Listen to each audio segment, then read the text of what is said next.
Since we spent so much time in Google Classroom this year, getting work to our students and getting it back, it would probably benefit us to take a few minutes here before the year ends and clean and tidy up our Google Classroom so that our files are neat and tidy for next school year and we don't come back to an overwhelming electronic mess. The first place to start cleaning and organizing is in your Google Classroom. So on your class's homepage, you'll see all the classes you're a teacher or a co-teacher of.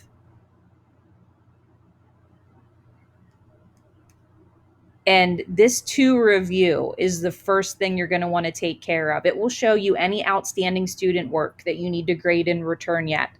I'm not going to click on it because of the number of classes that I'm in and a co-teacher of. It takes a really long time to load. And you guys get the point. You'll click on this, it'll come up to a new screen and it will show you the assignments that are outstanding that you need to return to kids, grade, whatever you need to do.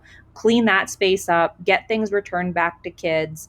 And then the next thing you do to get it off your homepage, and more importantly too, when you do this, I'm going to talk to you about archiving. It not only takes it off your homepage, it also takes it off the student's Google Classroom homepage. So you just imagine sometimes how difficult it is as we're navigating Google Classroom, trying to figure out which one we need to get into. For the kids, for them to have a clean slate next year going in, I think will be really important for them so that they don't have to try to figure out which one to go in and do their work in. So it's as easy as this. Archive your class,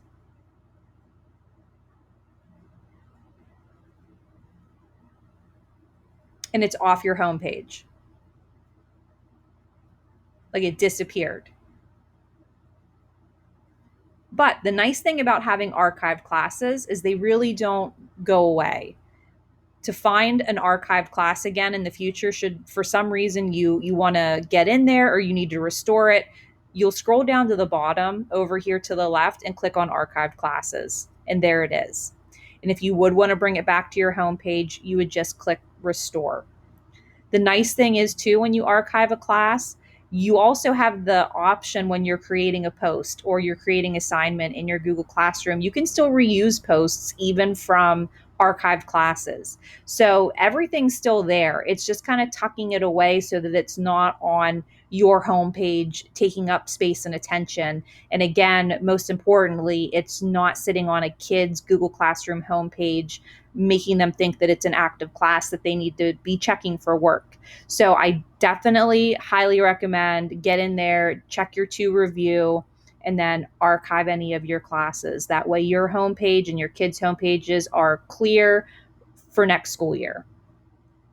Now, speaking of Google Classroom, when you create any Google Classroom, Google automatically makes a folder for you in your Drive called Classroom. And then when you get in that folder, each class has its own folder then for that work to go into.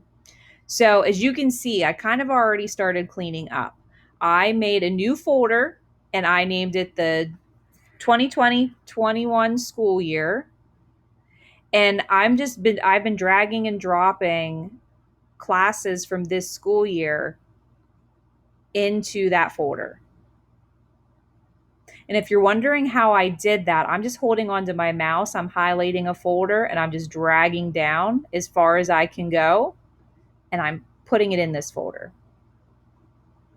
So I do have quite a few folders to clean up and move in there, but I'm going to do that so that next year all of my current classes will be here on this page when I get in this folder. You know, this stuff is cleaned up. I can go in there and find things from this school year if I want to, but again, it's not taking up space and attention where I'm going to be looking for things day to day for things that are pertinent to me now.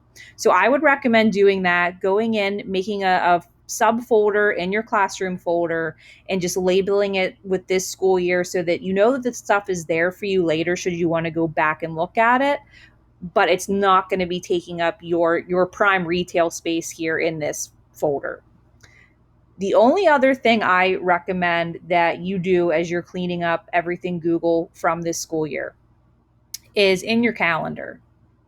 So in your calendar app, as you also know, every time you create a Google Classroom, it creates its own calendar for that classroom. So when you assign something, the due dates go on there, it notifies you, it reminds kids. It's a really nice feature. But then you have all of these calendars. And if you don't take care of them from time to time, you're going to get a big list. Look something like this. That's going to take you some time then to actually clean up when you need to. So yes, so my list is pretty unbearable. So to hide these things, and again, you're not deleting anything, you're not trashing anything. You know, these things are there for you to search for and find them should you want it, but hit that skinny snowman and just hide it from your list. And you can do that to as many calendars as you're not going to need after this school year is over. That way, you're only paying attention to your relevant calendars. They're the ones taking up space here in your Google app. So, again, like with everything else, make Google work for you. Clean it up, organize it, make it tidy. That way, it's not overwhelming. Taking a few minutes to do this now will really, I think, make you happy in the fall that your calendars, your classroom, your Google Drive classroom folder, things are cleaned up and ready for you to start fresh in the fall. You're not going to be meandering through files and wondering what this is, what that is. Do I need to keep this? So take a few minutes and clean those items up. If you need any help at all with anything that I went over, don't hesitate to reach out and let me know. I would be more than happy to help you tidy up Google here as we end the school year. So holler if you need me. And as always, good luck.